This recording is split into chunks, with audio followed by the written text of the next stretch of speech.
Shanghai na guys! Welcome to Shanghai! We survived from Beijing! Ganda ng railway station nila guys, parang airport. Ang laki. Wow! Ito na pong ating bullet train. Sightseeing. Ganda. Ito pala guys, yung lavatory. Squat toilet ito guys. Sa totoo lang, before talaga, when I think about visiting China, going to China, intimidating talaga. I'm glad na yung mga what ifs na yon hindi ako napigilan. We didn't just survive, we enjoyed the journey. Kaya naman mag-travel sa China guys. Ang dami kong natutunan. Itong trip na ito, this didn't just feed my mind and soul. It made me braver, charing. Hello guys, ni hao. This is Dave the Kuripot Traveler and nandito tayo ngayon sa Beijing, China. Last morning na rin natin kasi bibiyahe tayo papuntang Shanghai via bullet train. Yes, dito tayo sa hotel natin. Nag-book lang tayo ng DD Travel, ng DD. Yan yung ano nila, yan yung Grab nila dito or Uber. So it's within Alipay. Kasi it's just 22 minutes away from my hotel to the Beijing South Railway Station. Around 22 minutes lang siya kung i-DD. May malapit lang na subway station dito, like 3-minute walk, 5-minute walk, ilang tumbling lang. Pero may isang transfer, tapos syempre may gamit tayo, may maleta tayo guys. Ayan. So anyway, malapit na yung aking DD. So kung magbubook kayo ng DD, dito lang kayo sa, it's called Alipay. Download yung Alipay before kayo umalis ng Pilipinas. Tapos ito yung DD Travel. Ayan na. Tara. Kung magbubook kayo ng hotel sa Agoda, you can use my promo code DAVEAGODA, capital letters yan, and make sure to redeem on Agoda mobile app. Punta lang kayo sa deals page sa baba para maka 10% off kayo. Alam nyo bang pwede rin kayo magbook ng activities and tours sa Agoda? Use my promo code KURIPOTAGODA for 5% off. I-click nyo na lang din yung link sa comment section to redeem. Yung Klook code naman natin na Dave Gino Klook, one-time redemption na lang siya. So kung wala na kayong ma-redeem, you can explore Agoda. 6:53 nakasakay tayo.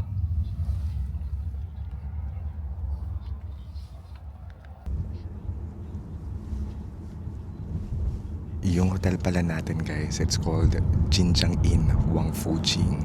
So nasa may Wangfujing area lang tayo. Wangfujing, that's the most popular shopping street here in Beijing. I-comment ko yung link sa baba ng hotel natin na nabook natin sa Agoda. eSIM naman na gamit natin ngayon, nabook natin siya sa Klook para connected tayo all throughout our trip. Yung ibubuk nyong eSIM sa Klook, yung ililink ko sa baba, hindi natin kailangan mag-download ng VPN. Hindi natin kailangan mag-download ng VPN para makakonect sa social networking sites like Facebook, TikTok, Instagram. Okay, super nice yung eSIM. 20 minutes left papunta sa railway station. So malakas yung loob kong mag-DD guys kasi hindi naman siya ganun kamahal. Actually, mura siya. Even, I think mas mura versus sa Philippines. Kasi for example, kahapon, yung around 27 or 30 minute ride natin ng DD, nasa ano lang siya, 200 plus pesos. Dito sa Klook, ito yung pinook natin. China High Speed Rail. Beijing to Shanghai. May different options naman. Pero tayo ay G3. Pinook ko yung G3 kasi yung pinakamaikli. 4 hours and 32 minutes. Pero siya yung mas mahal. May options ka ng second class, first class, business class, ganun. Kunin yung details ninyo. Tapos may options ng seats. I-comment ko yung link ng nabook nating bullet train sa comment section. Okay? Para mabilis na lang. May na-assign ng car number and seat number. Prior to our departure, board directly with ID, passport na lang. I believe yung isa-scan natin. Hala, kung wala tayong ID guys, tayong other ID document holders, hindi tayo makakapag take ng train. 7:14 guys, 7:14. Okay. Alright, this. Okay, ito na yung departure hall. Okay, dito na. Oh, shishi. Bye-bye. Ay, bilis. 7:15, andito na tayo. 7:14 rather. West entrance pala yung napin natin. Pero sabi sa internet, parang best daw yung east entrance. Let's go!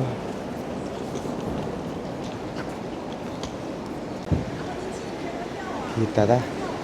May scanning ng bags. Scan muna natin yung bags natin dyan. Security check. Tapos may massive na blue LED. Kung saan natin makita yung ano natin. Gate number 7 tayo. Kita ko na. G3. Departs 8 o'clock sakto. So, iyan na lang natin yung passport natin dito. I believe is-scan. Pero nasa yung man? 丢失或被盗。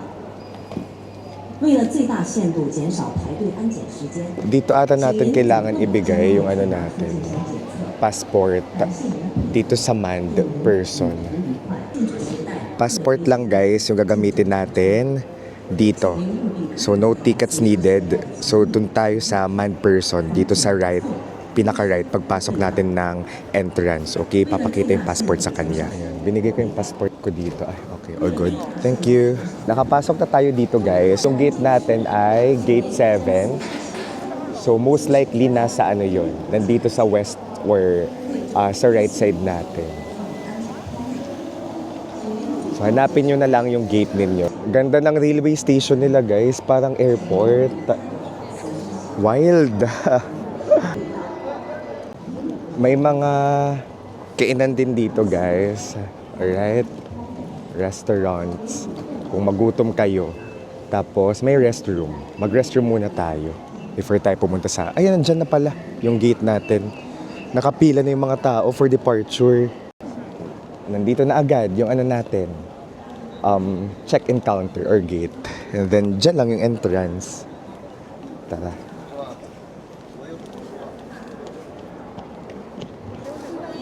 Ayan. Nakapila na tayo dito at 7:35. Yun.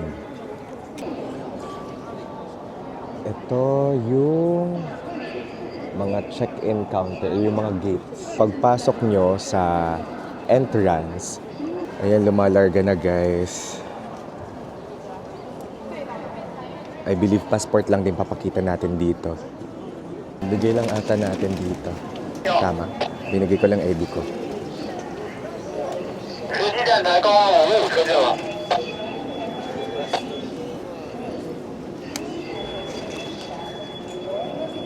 Thank you. Okay na. Bababa na tayo.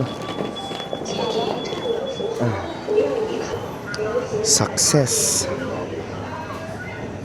Sakto lang guys. Here na us. Ang laki. Wow. Window seat pala tayo. Doon daw tayo. So, nagtanong lang ako to double check kasi may staff naman dito. Make sure, alam niyo na yung car number ninyo tapos seat number. Tayo car number 5 tayo, okay? Here we are. Gusto kong unang-una ako kasi I want to secure yung maleta ko. Malalagay ko sa maayos na lalagyan na storage. Ito pala important guys. Yung binook natin ay from Beijing South. Okay, Beijing South to Shanghai Station. Yung Shanghai Station, yun yung malapit sa city center. Malapit na ata yung train. Meron pa kasing isang station guys. Aside from Shanghai Station. Tapos malayo-layo siya. Shanghai Station yung pinili ko. Tapos again, yung G3 yung pinakamabilis 4 hours and 32 minutes. Yung iba umabot ng 5 hours, meron pang 6. Pero mas mura. Pero doon na lang tayo sa... Kasi time is so precious kapag nasa travel, I believe. Medyo mahal-mahal actually yung 5-6. Pero sige, pikitan na lang natin. Eh, gusto kong ma-experience yung dalawang city. Yung Beijing, Shanghai yung exit natin. Beijing pasok, Shanghai yung exit. Ito na pong ating bullet train. Wow.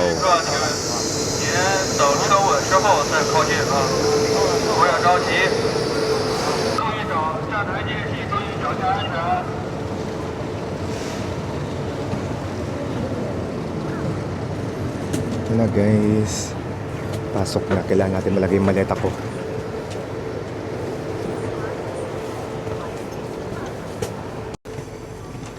Andito yung maleta ko guys. Nabook ko yan sa Shopee. Dito na tayo. Ang ganda guys. Ang aliwalas. Nakakatuwa.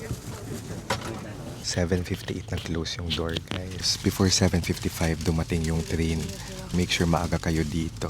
at least 30 minutes.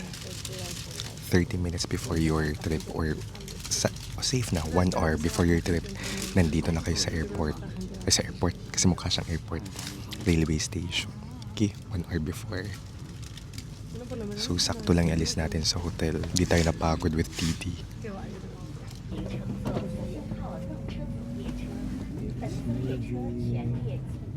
Goodbye, Beijing. Enjoy natin itong trip na to.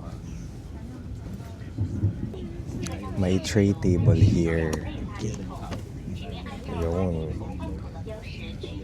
And super laki ng legroom. Ang saya. I-enjoy lang natin this trip, guys.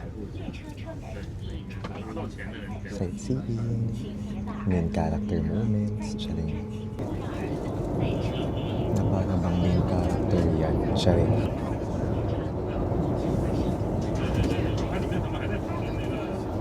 May lagayan din ng bag sa taas, okay? Ayan. On time talaga, guys. May iwan yung may iwan. Okay.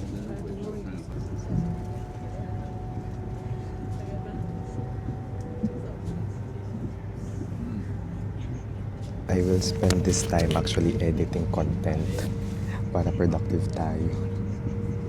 Kasi may mga nag-aabang. Wow! Sa Facebook, sa Instagram. May naglalako. Lalako talaga. May nag-o-offer dito ng kape. Siyempre, kailangan bayaran yun, I believe. Pwede namang magdala ng pagkain sa loob. Kasi yung naka-row ko, may pagkain siya, guys. And water. It's 9:19, guys. And my next stop. Okay, this is the first stop. The first stop. Ano oras na ba? 9:22 siya nag-stop. 9:23 na. Okay lang pala kahit mag-recline sa harap. Kasi maluwag talaga yung space. Ito pala, guys, yung lavatory. Okay, malinis naman. Pero surprise, yung kanilang toilet bowl. hindi bowl, yung squat toilet ito, guys. So, tissue, guys. Pero dinig ko, guys, meron din naman yung mga western style ng toilet or yung toilet bowl talaga sa date natin itong G3 kasi ito daw yung mga medyo premier na tray. Tapos G3 tray. Ito yung flush, guys. Okay. Paglabas ng toilet, guys, nandito yung sink. Okay? Ayan. Ganda. Social.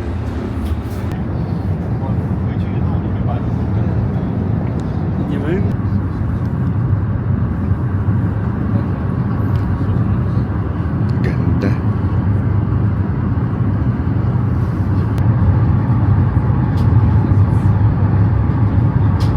May next stop, guys. And yung design pala ng train nila, guys, ay dragon. Oh.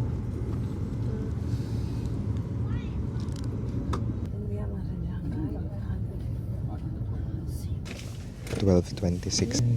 Shanghai Station na. Ito na ba yun? Shanghai Station na ba? Ba't di pa siya tumitigil? Ay, char lang. Di pa pala. Patikim lang. Papunta pa lang tayo sa exciting part. Malapit na.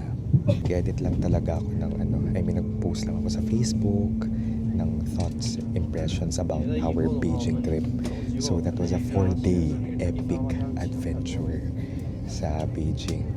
Sa totoo lang, sabi ko sa post na sa totoo lang, before talaga, when I think about visiting China, going to China, intimidating talaga, diba? Kasi baka ma-discriminate, baka mahirap, very strict yung security, hindi ako makakonect sa Facebook, TikTok, iba pa. Pero I'm glad na yung mga what-ifs na yon hindi ako napigilan and I booked that flight. Ngayon, from Beijing, papunta tayong Shanghai. We survived. We didn't just survive. We enjoyed the adventure. We enjoyed the journey. Ang dami kong natutunan, di ba? Punong-puno yung China ng kultura, kasaysayan, mayaman sa kultura at kasaysayan na may mga nakita lang natin sa history books. Nabuhay siya. Nakita natin in person. these things that we just used to see on books came into life. Charing. Great Wall of China pa lang. To be honest, parang satisfied na ako doon. Pwede na ako umuwi. As one of the 7 new wonders of the world. I'm so glad I booked that flight. I'm glad na nandito tayo ngayon. Kaya naman mag-travel sa China, guys. Preparation lang, lakasan lang ako. Mangangapa at first, pero eventually, it will get smoother. Itong trip na ito, this didn't just feed my mind and soul. It made me braver, charing. Kahit solo traveler tayo, kaya naman. Ito guys, legit na legit, sakto. On time na on time. 12:32. Nandito na tayo. Double check your belongings. Dapat na bit-bit lahat.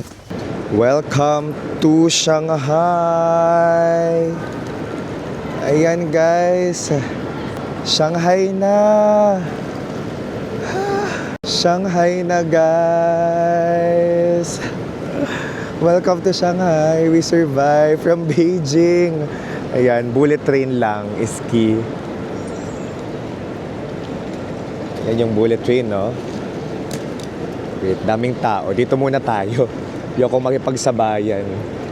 Ayan, yung bullet train. Ayun guys, sana naging helpful itong vlog na ito kung magta-travel kayo like me from Beijing papuntang Shanghai. So, napaka-nice ang experience natin sa bullet train. Actually, nag-edit lang talaga ako. I mean, nag-post, nag-edit ng caption, nag-post ng picture, ng video, ng stories. Minaximize ko siya para productive tayo. Mamayang gabi lang ako magpapahinga. So, medyo pawala na yung boses ko, kaka-vlog. But ayun guys, we made it here. For sure, kaya nyo rin. Sundan nyo lang yung mga travel videos ko. I also traveled not just in China, kung magta-travel kayo sa different parts of the world. May video din ako dyan na baka makatulong lang din sa inyo. You don't have to be rich to explore the world. Hindi naman ako mayaman. Nagka-sideline lang as a content creator. Abangan nyo pa yung sunod ko pang videos, okay? Marami na akong Beijing vlogs dyan. Tapos, ito next, Shanghai. Maraming salamat sa pagsama hanggang dito. Kung sumama kayo sa Beijing, samahan nyo ako please hanggang Shanghai. So, this is Dave guys, the Kuripa Traveler. Here from, finally, Shanghai, China. Let's live our best lives. Bye-bye!